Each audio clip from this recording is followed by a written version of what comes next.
nunca sabremos cómo lucía Karol G antes de todo este maquillaje y toda esta edición, pero yo creo que así se parece más a lo que es ella y no a esto.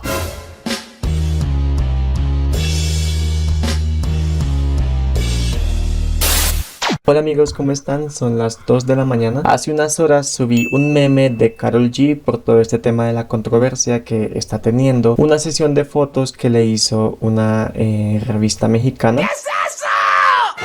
Básicamente ella los expuso por hacerle retoques muy excesivos en la cara y en el cuerpo. Y bueno, me dejaron este comentario, entonces yo quiero dar mi punto de vista para que sepan qué podemos hacer cuando una sesión sale mal y no se puede repetir. Y aclaro de una vez, este video no va a ser un tutorial como tal, ya que estas imágenes no me pertenecen, lo que significa que estaré abriendo un espacio de aprendizaje y de crítica, tomando esta situación para hacer una pequeña demostración con estas imágenes. Antes de comenzar, les quiero decir que este tipo de situaciones son muy comunes en el mundo de la fotografía, como que a veces uno tiene ideas muy épicas en la mente y al momento de hacerlas pues no salen como uno quiere, y me sorprende que la persona que hizo esta sesión de fotos ha hecho cosas muy increíbles. De hecho, en esta sesión de Karol G hubo algunas fotos rescatables, entonces yo pienso que el fallo quizá estuvo en el departamento de maquillaje o quizá en el de edición, pero son cosas que pasan muchísimo en esta industria. Cuando algo sale mal en el proceso creativo, pues recurren a Photoshop para intentar solucionar algunas cosas, pero solo terminan empeorándolas. Eso sí, yo no estoy de acuerdo con que le modifiquen el cuerpo a una persona sin su autorización. Entrando en materia, primero hablemos del maquillaje. Aquí estoy viendo que hay mucho contorno en la unión de la nariz con las cejas. Sumado a eso, el labial más claro que su tono natural hace que ella parezca enferma. Editando este video me di cuenta que tiene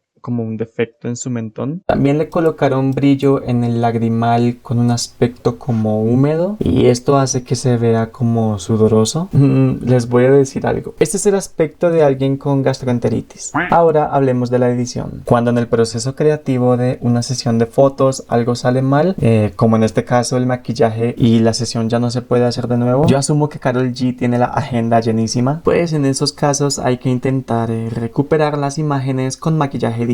Yo pienso que aquí intentaron resaltar los contornos para que el look fuera más dramático, pero no obtuvieron el resultado esperado y les tocó publicar las imágenes así. Además, Karol ya no parece Karol. No debemos darle la culpa a quien editó esto o a quienes editaron esto. La gente que hace este tipo de trabajos tienen que editar hasta 100, 200, 300 imágenes al día, y pues no hay tiempo para ponerse perfeccionista. Yo hace años trabajé como fotógrafo independiente y a veces me tocaba repetir hasta 3 veces el retoque de sesiones de hasta 30 fotos hasta que el cliente estuviera satisfecho, pero la gente que trabaja para revistas no tiene todo ese tiempo. Entonces, ya notando estos posibles errores en el maquillaje y en la edición, yo les mostraré un pedacito del proceso de edición que hice en una de las fotos para demostrarles que estas cosas tienen solución. Aclaro algo, esto no lo hago con fines publicitarios, sino con fines de enseñanza. En Photoshop, con la herramienta clonar, procedí a quitar el exceso de contorno. Las cejas se veían disparejas, así que les di forma. Todo esto lo hice con la misma herramienta.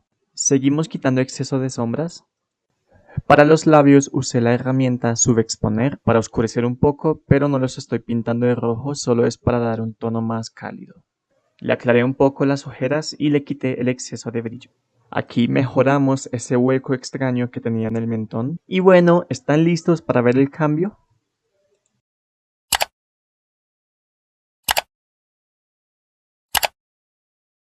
Este fue el resultado de algunas fotos. Obviamente nunca sabremos cómo lucía Karol G antes de todo este maquillaje y toda esta edición, pero yo creo que así se parece más a lo que es ella y no a esto.